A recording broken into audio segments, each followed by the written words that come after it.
The crap's about to hit the fan in the U.S. bond market. Now, this is the way it works. The U.S. Treasury market right now hitting the skids. Here's the deal. We need to sell bonds, Treasury bonds, to finance our enormous out-of-control debt of $40 trillion.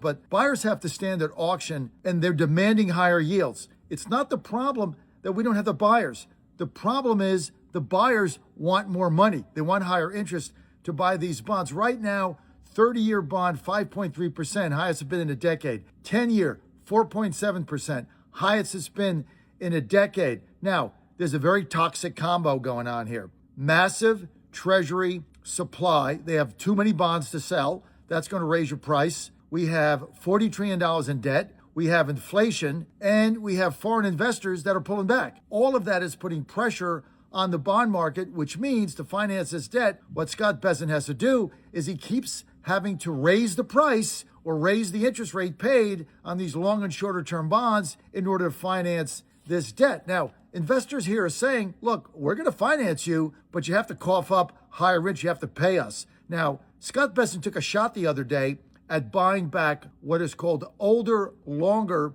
term bonds to improve the liquidity and relieve some long-term debt. They had a little bit of a rally, but then it quickly fizzled. Why? People want more money in the bond market. And so Bessent wants liquidity because he wants banks to have more money, he wants to be able to loan more money and build the economy. But that kind of fell short. When you're running $40 trillion here, you got a lot of problems in financing this. We're going to get to the point very soon where the payment on the interest on our debt is $1 trillion a year. $1 trillion. That goes to nothing but debt. That's what the Pentagon's budget is, right? This is the danger zone. Now, the danger here is as you raise these rates, guess what it happens? This is not in a bubble. It's going to spell the return of what we call the bond vigilantes. They pressure the Treasury Department to give them more money. And then here's the other problem.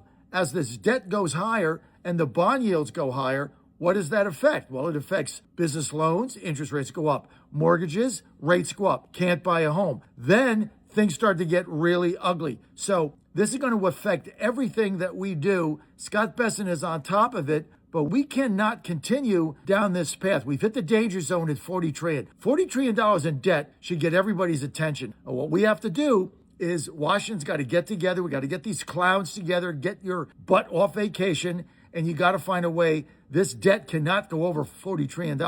You got to start cutting it. You got to start cutting it right now. Get your ass back from vacation and go to work, for God's sake. Follow me on social media at JF Radio Show, at JF Radio Show. Don't forget, share this with your friends. Very important. Share this with your friends and comment. We love to get your comments.